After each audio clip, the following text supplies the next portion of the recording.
téléspectateur yu ITV di leen nuyu di leen ziar am mbégte dellu si fii te ji ñu am mbégte dalal Jaraaf Ndaw nekk membre du HCCT au conseil des collectivités territoriales naka noonu Jaraaf Ndaw moom mooy coordonnateur APR ci HLM tête de liste professionnelle Benno Bokk Yaakaar ci HLM te jii nag lu ñu fas yéene waxtaanee mooy publication résultats yi ak réaction bi nga xamante ni njiitu réew mi président Macky Sall wax na ko si résultats yi. boobu la réaction nan nañ ko mën a jàngatee loolu yëpp Jaraaf Ndaw dina ko yaatal ci biir émission bi du ñàkk tamit ci biir émission bi daañu wax tamit lu jëm ci wàllum homosexualité ndax président Macky Sall wax na ko dem loolu yëpp mu ni tamit fii ba bu mu fi nekk si réew mi du nangu ñu dépénaliser lépp lu jëm ci wàllum homosexualité Jaraaf Ndaw maa dalal jàmm ci plateau Kennu Askan Wi fii si ITV. jërëjëf El Hadj Malick maa ngi lay fay di nuyu sa téléspectateur yëpp. di la remercier vraiment ci invitation bi.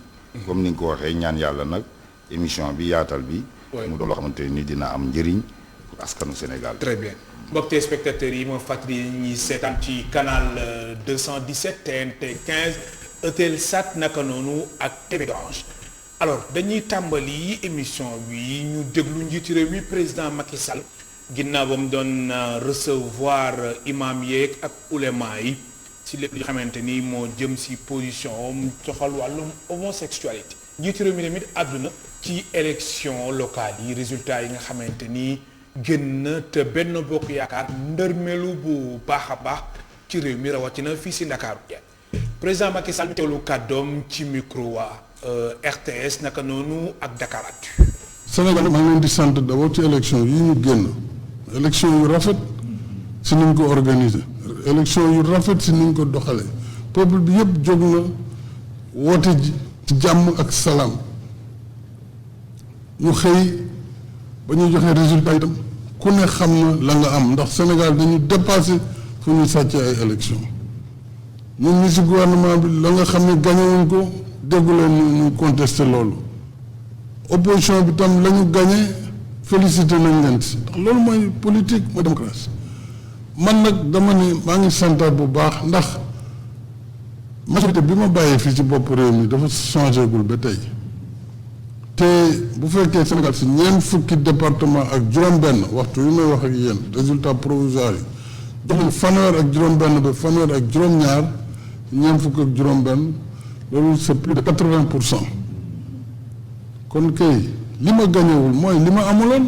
Dakar man gañewu ma ko woon mosuma ko gañe ci wàllu mairie ba ma fi nekkee président bi te Ziguinchor mosuma ko gañe Abdoulaye Baldé moo fa newoon Thiès Idrissa Seck moo fa newoon Mbacké mosuma ko gañe waa PDS ñoo fa newoon kon loolu bu teyee ñu confirmé waat gañewu ma ko loolu amul dara lu muy yàq suñu liggéey laa bëgg a xamante réew may sant nag ñëpp ak ku nekk fa nga mënti woote loolu mooy démocratie loolu la ñu nawee Sénégal ndax bés boobu ñuy woote ñun ci yeneen réew yi ñu war gis nañ jafe-jafe ya fa am kon nañu fonk suñu réew fonk su jàmm ji ci réew mi te ñu bàyyi tuuma ci loo xam ne teguwul ci dëgg yàlla bëggul kuy tooñ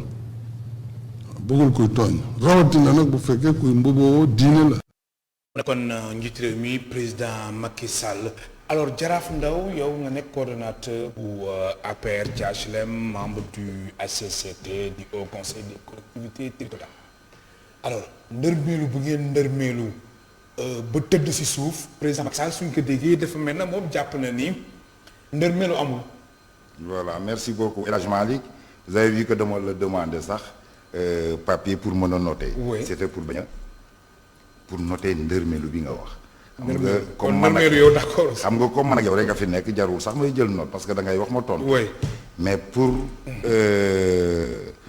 marquer quand même ci ndërmeelu bi nga wax. oui mënoon naa ci bañ a tontu.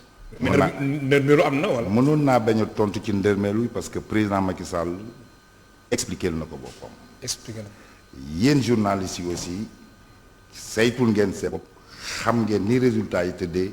xam ngeen ne ndërmeelu amul ci élection mais non mais jaaxul wax loolu tamit. noonu de mais élection yi ñu gañe leen Dakar gañe leen Ziguinchor Thiès naka noonu Kaolack Diourbel ngeen di nërmeelu am. mën nañ ci waxtaan même sax capital bi soo leen fi daanoo loolu tamit nërmeelu la. d'accord naa xam nga tey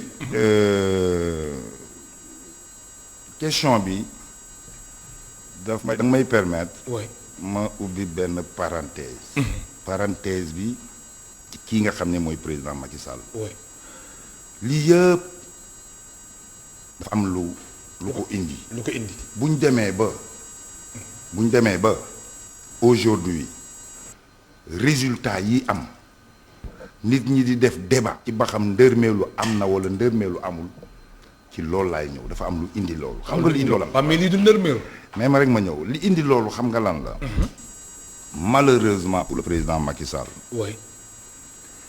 day koo xamante ne nii ñun ñëpp xam nañ détermination ñun ñëpp xam nañ engagement yam ñun ñëpp xam nañ yéeneem ci defar askanu Sénégal ñun ñëpp xam nañ li mu liggéeyal askanu Sénégal mais malheureusement pour lui dafa am ñett yu ko topp bu jiitu bi mooy président Macky Sall dafa ñëw fekk un Sénégal en coma, Sénégal bu feebar dans tous les secteurs malheureusement 1 2 président Macky Sall oui. dajeeg une opposition. excusez-moi ci terme yi. mais ma wax ko ni ma ko sentiree. une opposition malhonnête. boo xamante ne nii. ci intoxication. may ma rek tuuti. ci intoxication. ci nësaxal xelu askan bi. kese ci lay dox. troisième facteur point bi. bi nga xam ne bokk na ci li sonal président Macky Sall. mu nekk ak ñoo xam ne dañu war a jàpp ci liggéey bi. ñooñu noonu. ñoo xaw a yaafus ci liggéey bi. ñoo xamante ni si APR nekk si coalition Benno Bokk Yaakaar.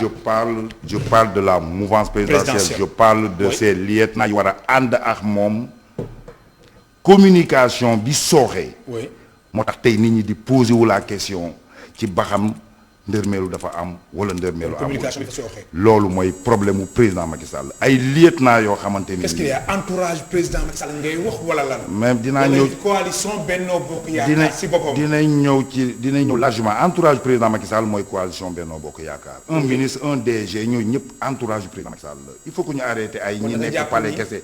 du ñu nekk palais kese. du ñu nekk palais rek mais non su ma ñëwee jël la. oui. ñu ànd nawle. ne dañuy liggéeyal askanu Sénégal nga ànd ci ma jox la cër bi ma la war a jox pour nga liggéeyal askanu Sénégal da nga ko war a def ba mu mët sëkk. kon fa am gis ñoo nga xam ne tey defuñu ko. fa am ñoo xam ne seetaan moo tax ngeen am défaite. non pas défaite bi. waaw mais défaite amul non c'est-à-dire non ba ma may rek. ndax ñetti points yi nga souligné foog ñu toj ko par benn par benn rek dama ne. mais bii nii. si on arrive à se poser non amul parce que intox moo am. mais ma rek moo wax la. non mais xam nga intoxication bi ngeen di wax man loolu daf may jaaxal. dinaa la ko jox benn par benn dinaa la jox benn par benn. mais du intox. dinaa la jox chiffres yi ñoo génn. dinaa la jox benn par benn. oui. tey ñi nga xam ne nii ñoo war a jàppale président Macky Sall ci dëgg suñ ko jàppale woon ci dëgg noonu yi mu am détracteurs yi mu am ba am ko dans la presse du am. ah bon ah oui tey ñi waroon taxaw seen taxawaay.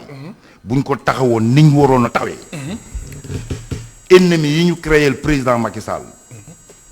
ba détracteurs yi toll nii ñu toll. ba dans la presse mu am ci ay détracteurs yoo xamante nii lépp loo xam ne nii luy nësaxal xelu askan bi la. ci presse sénégalaise mais bien sûr. ñun ñëpp fii lañ dëkk Sénégal. xam nañ ne que ñun bokkuñ si. non xam nga tey. ñooñu duñ ma invité man fu ma dul dem rek c'est parce que damaa wax ci ñoom loo xam ne duñ ma invité jamais. te du ma fa sax dem fu ma dem c'est parce que gis naa ne taxaw nañ taxawaay bu équilibre. taxaw nañ taxawaay bu honnête. taxaw nañ taxawaayu citoyen. mais maintenant mais ma ñëw foofu. mais ma rek ma àggali. jaraaf foofu tuuti mais doo may ma daal donc tey su fekkoon ñi waroon a taxaw nañ waroon a taxawee. taxaw nañ waroon a taxawee comme il le faut ñii nga xam ni ñooy jéem a nësaxal xelu askan bi. day yem rek ci opposition. mais du àgg. dinañ ñëw ci affaire ulema yeeg. imaam yi du àgg foofu noonu yëpp. mais alors da nga bëgg wax ni ñooñu ñu ngi si biir mais dañuy yàq. non ñu ngi si biir mais bëgguñu coalition Benno Bokk Yaakaar am ndam loolu nga bëgg wax. non pas coalition Benno Bokk Yaakaar am ndam.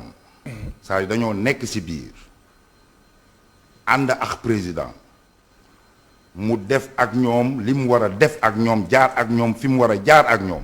ñoom ñu goree di ñu bañ a taxawaayu gor. loolu mooy problème mu président Macky Sall ak képp ku ànd ak moom honnêtement. mais est-ce que président Macky Sall si boppam identifié nañu wax. loolu ak fi ñu jëm di xaar remaniement ak tamit. loolu yenn DG yi nga xamante ni seulement dina leen limogé. mais non ce qui est sûr mooy ne. lenn moom am na. ces choix moom man musuma ci c'est-à-dire musuma ci discuter parce que xam naa président Macky Sall. mais ak razia bi coalition. razia boobu dinaa ci. razia boobu dinaa ci ñëw bu baax razia boobu dinaa ci ñëw razia amul. mais ma rek ma ñëw mais xam nga parenthèse bi may nekk nii dafa important trop. ci ñi nga xam ne mais xam nga soo ne razia amul daf may jaaxal. mais coalition Yewwi Askan Wi dafa wane.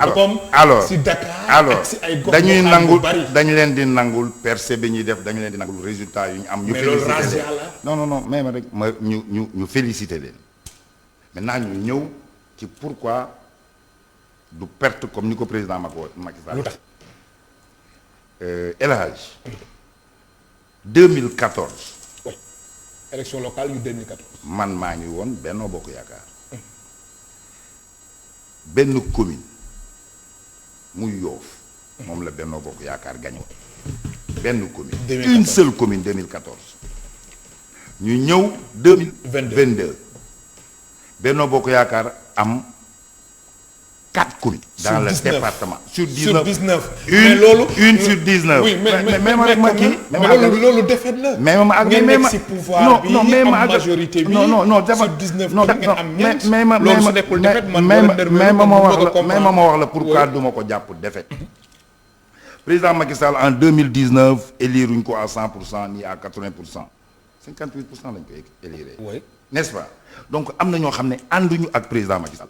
mais ñi àndul ak président Macky Sall ba léegi ànduñu ak président Macky Sall si il s'organise. mais ñi àndul ak moom est-ce que yokkuñu. mais non est-ce que yokkuñu ci début ak 2022. alors mën nañ jël chiffre mën nañ jël chiffres yi. oui mën nañ jël chiffres yi bu la neexee nga jël Dakar. bu la neexee nga jël Ziguinchor. nga xool Sonko Ousmane Sonko ñaata voix la fa amoon 2019 présidentielle. ak aujourd'hui ñaata voix la. mais quand même. en dessous bien en dessous. soo xoolee Dakar bien en dessous par exemple. maintenant ma ñëw. Dakar lu mel ni ville de Dakar. non mais ma ñëw rek. mais ma ñëw. coalition Yewwi Askan Wi. mais ma ñëw Dakar 56%. Benno Bokk Yaakaar ak 26%. El Hadj mais moo rek ma ñëw. boo jëlee chiffres yi. oui. man li may calculer mooy Benno Bokk Yaakaar 14. oui benn commune kese la amoon département Dakar c'est-à-dire benn bu Yoff ak Gorée. cette fois-ci Benno Bokk Yaakaar moo gagné Cambérène. moo gagné Grand Dakar. moo gagné Gorée. oui. Cambérène Grand Dakar Gorée. Dakar Plateau tamit. ak Dakar Plateau. waaw. n'est-ce pas. mais dafa néew loolu mooy defal ndànk mais nangu nga dafa néew. Jaraaf Ndaw non attendez El Hadj. oui Benno Bokk Yaakaar ñàkk na Dakar loolu kenn werantewu ko ñàkku Dakar daf doon yóotu Dakar. bi nga xam ne non mais ma rek ma ñëw El Hadj mais nag El Hadj boo may dagg du ma mën a wax. mais seen objectif aussi moo soo may dagg du ma mais bien sûr mais boo may dagg yooyu yëpp dinañ ci ñëw. oui yooyu yëpp dinañ ci ñëw. soo bëggee ñu waxtaan rek. oui yow boo ma kiiyee rek boo ma bàyyi naa waxtaan ak yow. gis nga Benno Bokk Yaakaar 2014 amuñ lu dul Yoff Koungheul Gorée nit ñi daawuñ ko sax calculer ak Gorée 2022 ñu boole ci Grand Dakar boole ci Cambérène yi nga xam ne ñun 2014 ànduñu woon ak ñun moomuñ ko woon. mais sur 19. sur 19 bële sur 19 aussi. mais bii sur 19 quand même. mais bii au moins sax soo leen amoon 50%. waaw mais attendez mais sur 19 communes ngeen am ñeent loolu dafa néew trop Jaraaf. waaw mais d'accord naa yow. Dakar kese du Sénégal. oui. ndax boo nee Dakar kese du Sénégal. oui. n'est-ce pas soo xoolee au Sénégal globalement. président Macky Sall est toujours largement majoritaire la mouvance présidentielle. de Benno Bokk Yaakaar nangu nañ loolu. mais moom sax démb nee na plus de 80%. 80% xam nga loolu. xam nga loolu c'est mais est-ce que président Macky Sall waroon na réagir. mais pourquoi ndax soo ko déggee day mel na tirewul enseignement si li nga xamante ne moo am dimanche 23 janvier 2022 gis nga yaa ngi ñëw ci loo xam ne nii da nga may renvoyer ca ma la ma doon wax nga dagg ma muy lan tey su nit ñi di jaaxee li nga xam ne moom la journaliste yi wax c'est parce que presse bi moo xëy suba taxawee na mu taxawee c'est-à-dire taxawee na mu taxawee mooy fu nekk razzia fin de. waaw mais non defal ndànk. non xam nga man nag moo wax nag. waaw non razzia fin waaye defal ndànk xam nga ne yow. oui xam nga ne yow lii du razzia. dem ba naan non defal ndànk mais xam nga presse bi aussi dem ba naan 2009. non mais xam nga presse bi. yéen ku wax waxu presse. xam nga presse bi yéen la ñun la. non xam nga presse bi samay frère suñu génnee mais yéen que ni votre sanction def ko à la une wala ñu def razzia wala ñu def jazz. mais c'est parce que boo xoolee Dakar danse jazz mais loolu boo xoolee la presse constat bu am la résultat yi nga xamante ne ñoo génn si urne dama ne loolu boo ko gisee yow sa bopp xam nga ne c'est juste parce que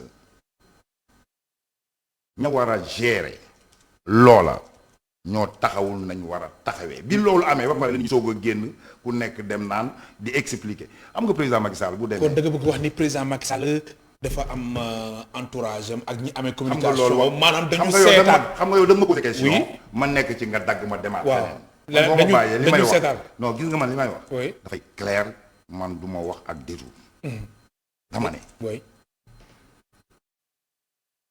lii di vulgarisation c'est réalisation ak fi mu toll moom fi mu jëlee réew mi fi mu indi réew mi lu sooxe la ña ko war a gérer ñoo yaafus. déedéet ça c'est un waaye dafa nag rek.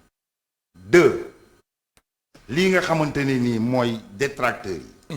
tey presse mënuloo mel ni président Macky Sall doon président Macky Sall quand je dis doon président Macky Sall mooy nga teg lu concret li nga teg biir Sénégal nekk ak Sénégalais yi di jaamu seen soxla. presse bi nga xamante ne nii ñëpp xam nañ. importance am ci réew ñu bañ leen gérer ba détracteurs yi ëpp sax déjà ci presse bi foofu laay waxee dama ne. maanaam la nga bëgg a foofu si débat yi wala lan. ma ne.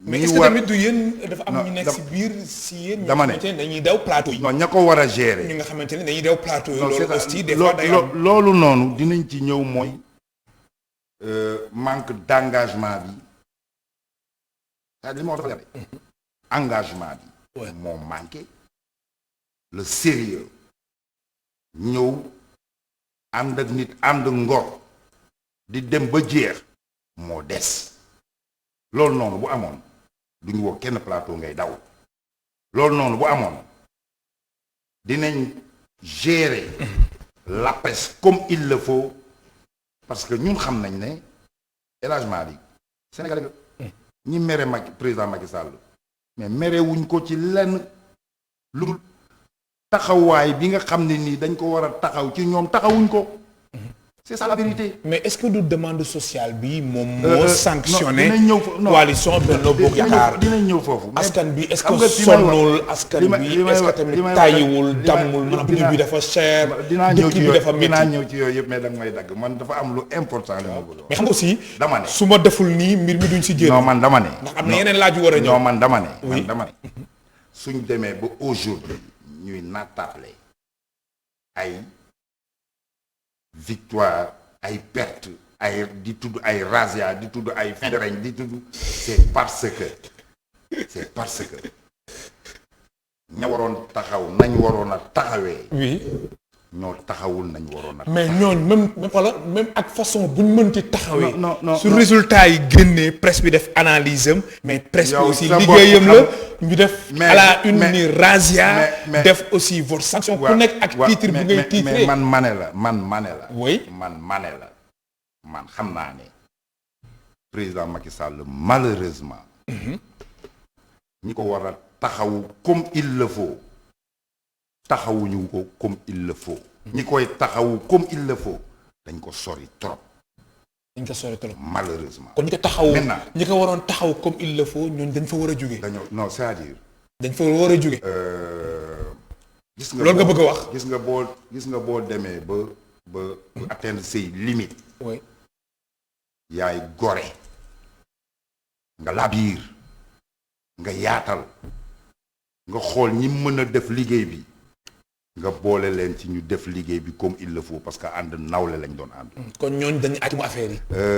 loolu nga bëgg a wax du ay affaire u aakimu. lan la c'est-à-dire soxor dafa am ci mbir mi. soxore bay soxore sa bopp. ah bon ah oui. kon dafa am ñoo xamante ne ñoom defar bi sax dañ ci kontaan. gis nga ñu nekk ci coalition Benno Bokk Yaakaar. non j'ai pas dit ça. lan nga wax. ne me parle pas de Benno Bokk Yaakaar moi je parle de. waaw mais non mais xam nga foog ñu wax.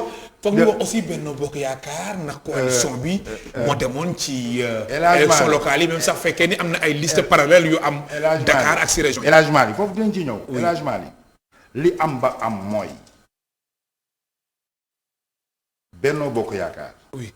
est toujours majoritaire au Sénégal. Pourquoi? est toujours majoritaire.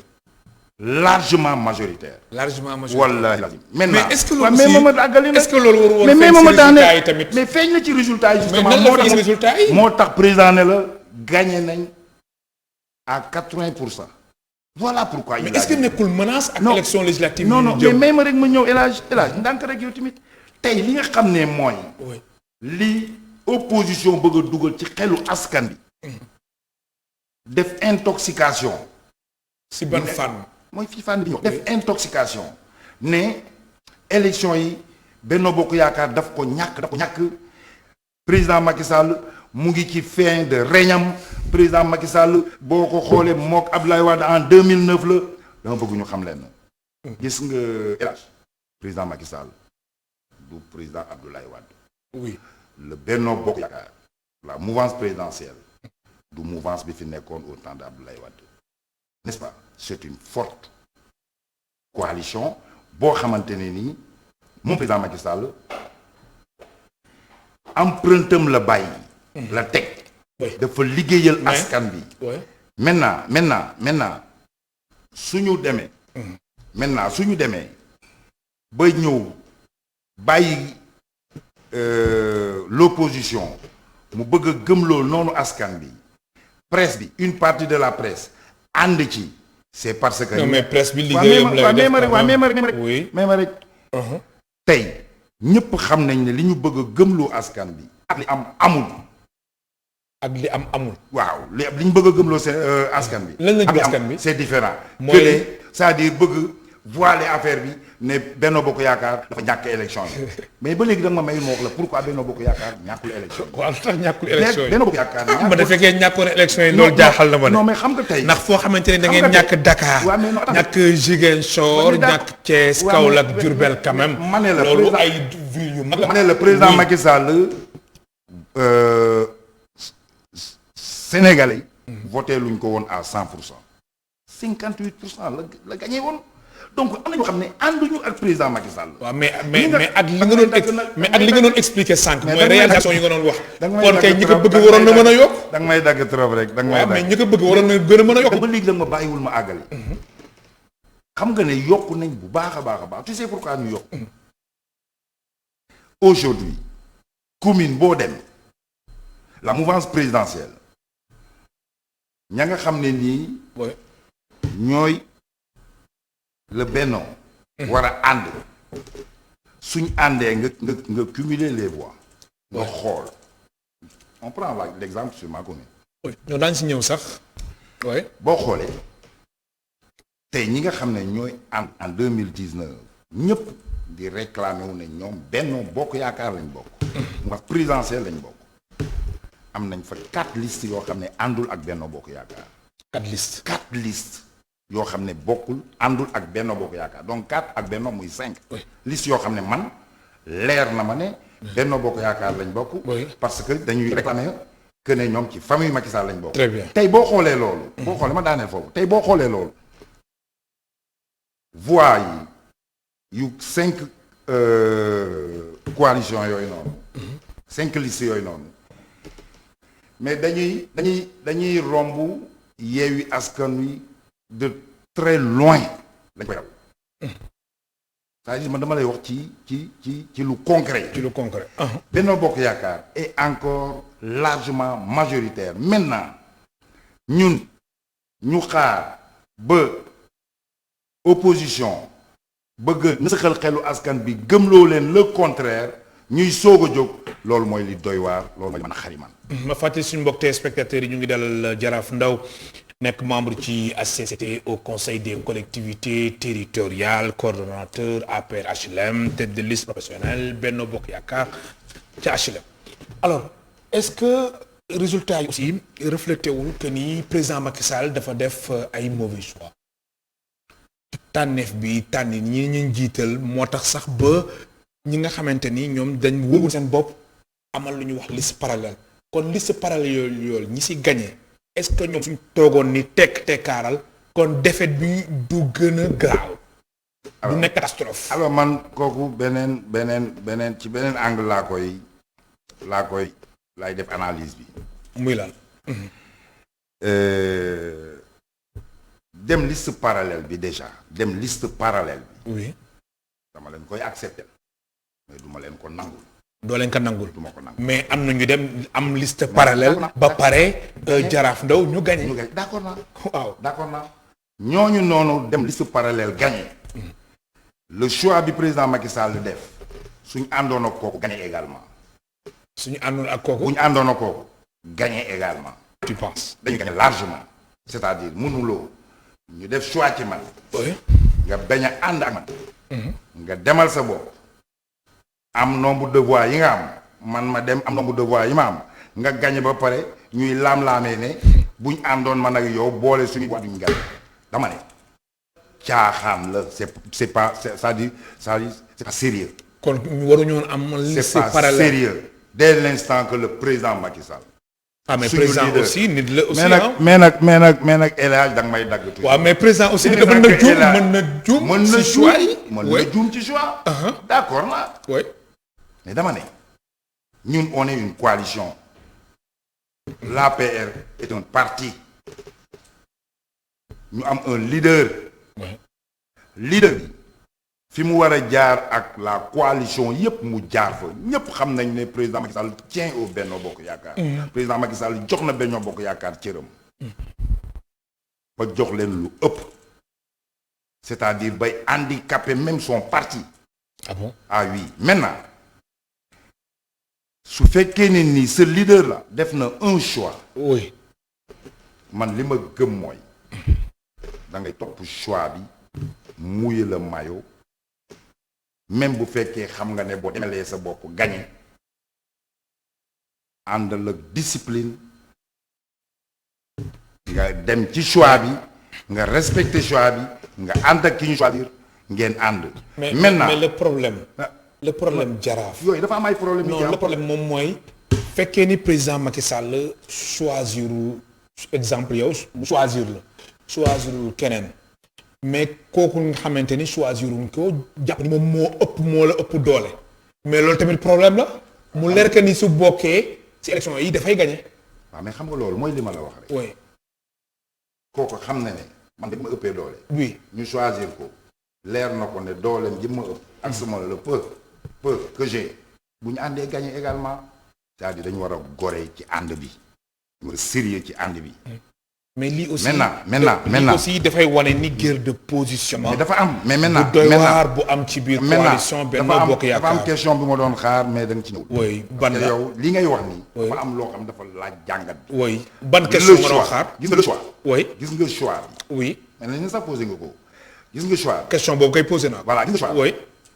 mën na baax comme mën na bañ a baax.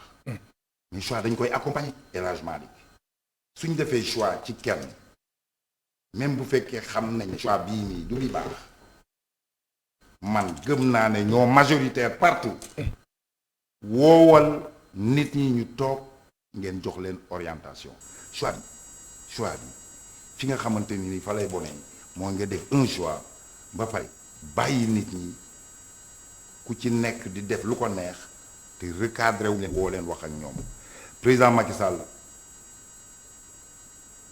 fi nga xamante ni nii fa la choix bi sooxee pour man. oui. mooy le fait que mu def un choix ci une personne ña war a ànd ak kooku noonu woowuñ leen wax ñoom motiver leen xamal leen ne da nga cee war a topp. loolu erreur la. loolu noonu laa jàpp ne tey manquement la boo xam ne man dund naa ko lu concret loo xam ne xam naa ko. alors léegi xam nga lu ñu desee si ay simili Jaraaf Ndaw bëriwul léegi ñu avancé tuuti Géejawaay ba nga déggee résultat yi loolu surprise la tamit nga am betal Géejawaay Aliou Sall Ahmed Aïdara gagné ko. waaw si coalition Yewwi Askan Wi kooku àdduna yëpp la def surprise.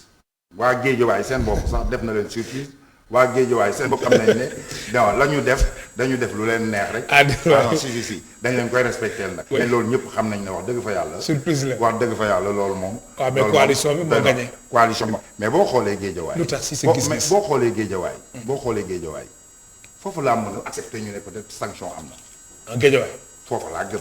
mais sanctionné na mais sanctionné wuñ président. lu tax. foofu laa gëm ne mënuloo am commune yi nga am Géejawaay yépp Benno Bokk Yaakaar gagné ko ñu perte ville ba. Aliou Sall fi mu dëkk ville am golf nañ def une analyse froide. oui. te ñu bañ a nësaxal xelu askan bi Macky Sall kenn sanctionné wu ko. kenn sanctionné wu ko. c'est-à-dire ku perte sa gox. mais mon cher ku perte sa gox lii moo la perte. mais quand même mais xam nga le problème président Macky Sall kenn sanctionné wu ko mais loolu. mais li muy non loolu man mënul dugg sama nopp Jaraaf Ndaw. vous savez pourquoi mënul nekk. lu tax mënul nekk pourquoi mënul nekk. oui. nee naa la bu ñu ko doon sanctionné liste yi nga xam ne nii ma nga ci biir commune ba. am résultat yu ñu am duñ ko am tey doon ay ndaw Macky Sall. non mais xam nga suñ demee ba léegi. si bureau de vote yi am ñoo xamante day ñëw di voter ñoom ñu naan liste diw wala ñu ni Yewwi xamuñu sax ki nga xamante ni moom nañuy voteel loolu aussi yéen est-ce que du liggéey bi nga xamante ni moom ngeen waroon def. laataa élection yi mooy li ma la wax fii. oui mooy ñun dañu am adversaire mu organisé wu. yéen organisé woo leen. mais rek ma wax la mais rek ñun dañu am adversaire oui mu organisé wu ñoom ñu dem uni ñun malheureusement. ñu mën leen fuuf tasaaroo loolu mooy jàngatu élection bi. da ngeen tasaaroo waaw. da ngeen tasaaroo tasaaroo ñii jaar fii ñii jaar fii léegi nag tasaaroo bi temps bi moo ñu dul permettre pourquoi tasaaroo bi am. ma jël exemple suma commune ma. muy HLM. HLM. oui. président bi mu defee choix. ci le maire Ababacar Sadikh Seck. oui. muy un choix boo xam ne nii naturellement ñépp xam nañ ko lu légitime la. C'est le maire sortant. Mais du woon un choix consensuel malheureusement. alors comme du woon da ngeen bëggoon daal benn souffle nouveau. alors indi ku bees. ku nekk ak li la animé woon ki nekk ak li tax raison bi taxoon nga ne bëgguma choix bi man bëgguma ko. ci waa Benno yi laa la wax. mais loolu bi mu amee ma revenir ci li ma la wax. le fait que accompagner wuñ choix bi. moo indi problème parce que pour man kuy ndaw président Macky Sall ne moom nga àndal di liggéey ak moom mu am fu mu jaar ak yow su defee choix suñ la woowee ne la choix bi lii la di nga ci war a mën a topp donc tey HLM problème mu choix am na HLM malheureusement le maire sortant li nga xam ne nii moom la gars yi di jëm ci président Macky Sall détracteur am ña nekk HLM dañ ko réussir mooy diaboliser ko ne deful dara man j'étais surpris bi ma gisee li nga xam ne mooy bilan yam ci social j'étais surpris parce que même man gëmoon naa li nit ñi doon wax defu fi dara mais j'étais surpris pour être honnête. oui n'est-ce pas mais malheureusement loolu avant ñun ñu ci jóg c'était trop tard. li may bañal fekk na yéen foog yi seen adversaire yi ñoom ñu ngi liggéey. c'était trop ñu organisé wu. ñun ñu nekk ci yéen ngeen nekk seen guerre de positionnement wax nit ñi effectivement def na lii loolu facteur la boo xam ne bokk na ci li tax ñu perte élection yi mais c'est-à-dire le facteur numéro 1 mooy le fait que 6 listes yoo xam ne waroon nañ ànduñu ñu tasaaroo ànduñu 5 yi demal seen bopp ku nekk benn bi kese dem loolu noonu mais c'est-à-dire facteur bu clair la bi tax ñun ñu am défaite HLM te noonu nag la mel partout voilà pourquoi du ma nangu ne président Macky Sall dafa am défaite ci élection yii mosuñoo gagné Dakar moomuñ ko woon dañ ko doon jëm yootu ñàkk nañ ko Thiès la même chose feneen ak feneen boo demee yéen daal kon yi asma bi ngeen si jàpp mooy nërmeelu woo leen mooy la ñu amoon loolu ngeen jàpp ñun la ñu amoon la ñu amoon ñu ànd ak ñun. ñu ngi ànd ak ñun ba léegi. pourquoi maye la ñu ngi ànd ak ñun ba léegi lépp loo xamante ni président Macky Sall war na cee taxaw mu ngi ci taxaw ba mu leer naññ ne mu ngi jaamu soxla askan bi. oui maintenant. ma ne lépp tout est parfait. dafa am nag yu bari yoo xam ne war nañ ko améliorer. comme lan gis nañ ni mu taxawee ci ndaw yi loolu président Macky Sall politique yi mu teg pour taxaw vraiment l'emploi des jeunes l'insertion des jeunes. lu feeñ la lu fës la loo xam ne ñëpp gis nañ ko. surtout après les émeutes de mars. waaw mais est-ce que mais xam nga waxoon na fi 65000. ñu ngi ci bu baax emploi naka noonu 150 milliards fii ak 3 ans. mu nekk 450 milliards. xaalis CFA ak conseil national pour l'emploi et l'insertion. ñu ngi mais ba tey ndaw yi amuñu liggéey. ñu ngi ci bu baax a baax a baax. ndaw yi amuñu liggéey. damay lancer un appel. damay lancer foofu un appel les jeunes. ñu dem ci plateforme yi ñu inscrire. ci li nga xamante ne nii moom mooy xëyu ndaw yi. kon jeunes yi ñoo sanctionné président Sall. déedéet jeunes yi mënuñu sanctionner président. lu tax mais jeunes yi dañu voté massivement. mais jeunes yi voté nañu massivement pour Benno Bokk Yaakaar. El Hadj. ah bon. ah oui El Hadj. te c'est boobu la jamono oui c'est boobu la jamono ville de Dakar. Barthélémy Diaz coalition Yewwi Askan Wi am 56%. coalition Benno Bokk Yaakaar am 26%. El Hadj loolu man acteur la écart bi dafa bari. mais xam nga tey ni nga jëlee waxtaan bi dama foogoon étape par étape lañ koy jël mais même 56% boobu noonu. 26% boobu noonu. mais am na jàngat buñ ci war a def. on a un candidat boo xam ne fu ne taxaw naa ko ne c'est un candidat. c'est-à-dire c'est un bon choix. kii Abdoulaye Diouf Sarr muy Abdoulaye Diouf Sarr. accompagnement. dafa am solo ci choix. mais pourtant Abdoulaye Diouf Sarr mais gisoon nañ accompagnement gisoon nañ ay kii nu tudd Amadou Ba fu mu dem mu ci wetam. may ma tuuti rek élagement yi. ñun on a fait un choix le président quand il a fait un choix dañu approprier ce choix. oui accepter ko. taxaw ci niñ ci war a taxawee. mais comme j'ai toujours dit. le choix li koy déterminer le bon choix li koy déterminer. mooy njeexital ba mooy choix bi ñu accompagner ko comme il le faut.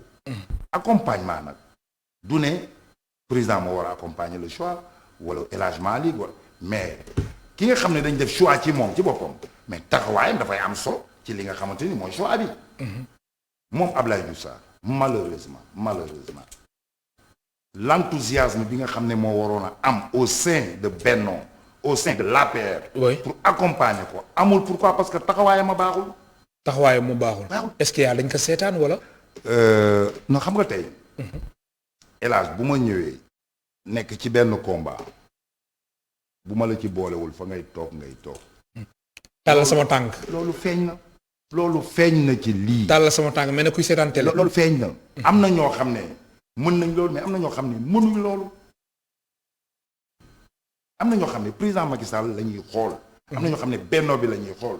mais El Hadj Abdoulaye Diouf Sarr tey bi ñu defee choix ci moom su fekkoon ne nii soloon na dàllam. nawloo ñëpp seeti ñëpp wax ak ñëpp mais ñëpp dinañ mouiller le maillot comme il le faut. moi je reconnais que ne ni ma gisee campagne bi bari na ñoo xam ne nii mouillewuñu la mooy man par exemple pourquoi Abdoulaye Diouf Sarr ñëw HLM 2 fois demoo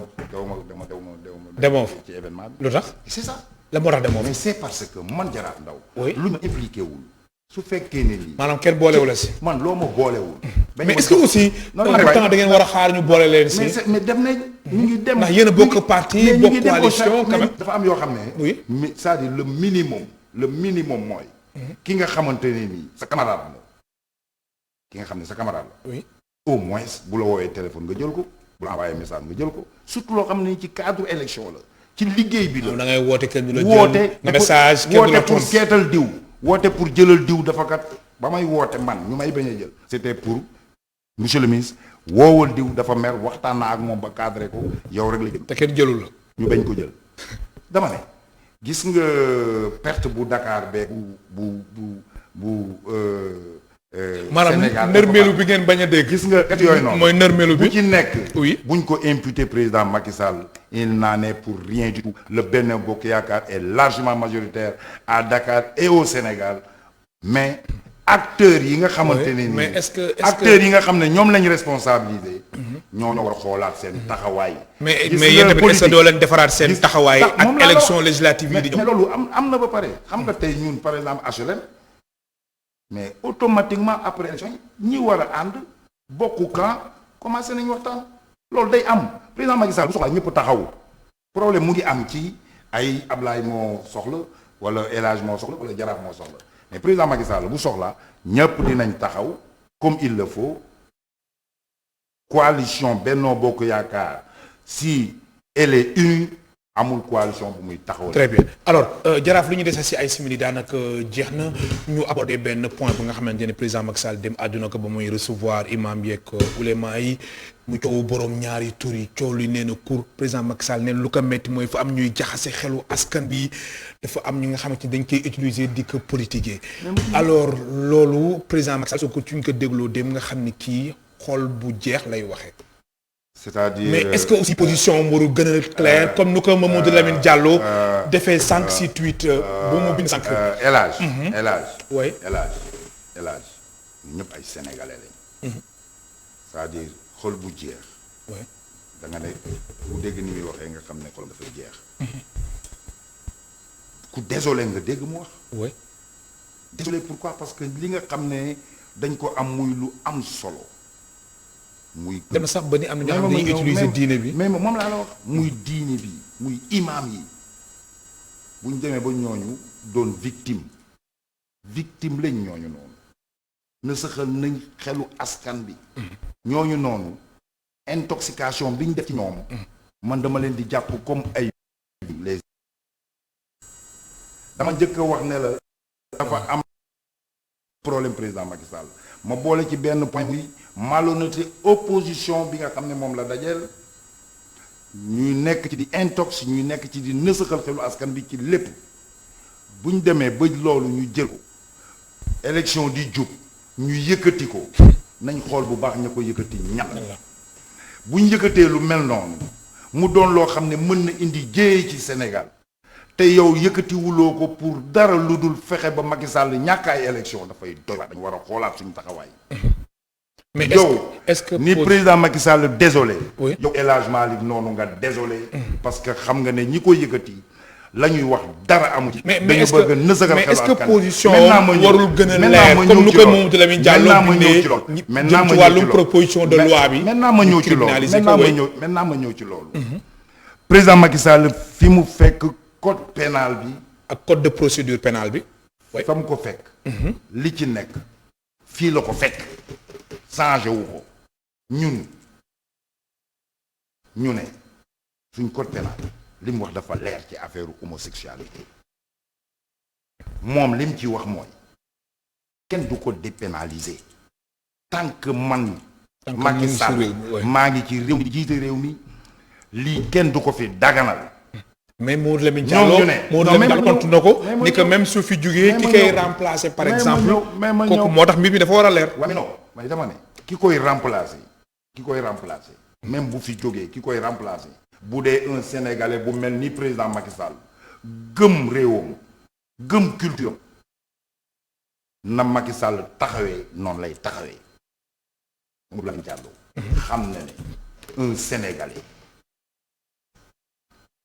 100% sénégalais dundu Sénégal xam suñuy culture du nangu ilaa yow mi diini ñii nga xam ne ñooy lobby mondial liñ bëgg ci homosexualité xam nañ ne duñ ko am Sénégal ilaa yow mi diini te loolu la président Macky Sall mais xam nga li ci doy waar la c'est pas la première fois mu wax loolu laaj bi mooy aujourd'hui est-ce que politique puusal yow président Macky Sall puusal ma toog sa place est-ce que jar na di yëkkati yu mel nii nga xam ne mën na indi fitna bu doy waat ci biir réew mi est-ce que loolu jar na ko yow président Macky Sall askan bee la fal waaye ñun dañoo bëgg a jël sa place dinañ nësaxal xelu askan bi jaxasale ak askan bi ba askan bi dootul mënati ci yow xool mu jaral leen ñu yëkkati loo xam ne pour ñu arriver à ça mën na taal réew mi mën na indi fitna est-ce que loolu jar na ko.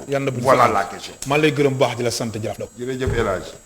foogoon naa doon nañ gën a yaatal. oui mais malheureusement. effectivement temps bi jeex na xëy na waxtaan bee neex. waaw am na solo mënoon nañ wax lu bëree bëri. di ko gërëm baax di ko sant mu nekkoon Jaraaf Ndao membre du HCCT au conseil des collectivités territoriales coordonnateur APR HLM tête de liste proportionnelle Benno Bokk Yaakaar HLM fan la ko wax. voilà juste rek pour élection locale yu ñu génn. très sincèrement may surtout may féliciter ñi nga xam ne ñoo gagné. di féliciter le maire suñu candidat di ko encourager. mais surtout nag di lancer un appel. violence bi jotoon a am nañ fàtte lépp. ku nekk na nga bës sa xol nga am hauteur. nga baatal tooñ. très bien am na solo. di leen gërëm baax di leen sant mbokk téléspectateurs yi Ndiaga Seck moo nekkoon ci réalisation bi ci son bi Aziz Thiandoum ak Rosa Goudiaby jërëjëf.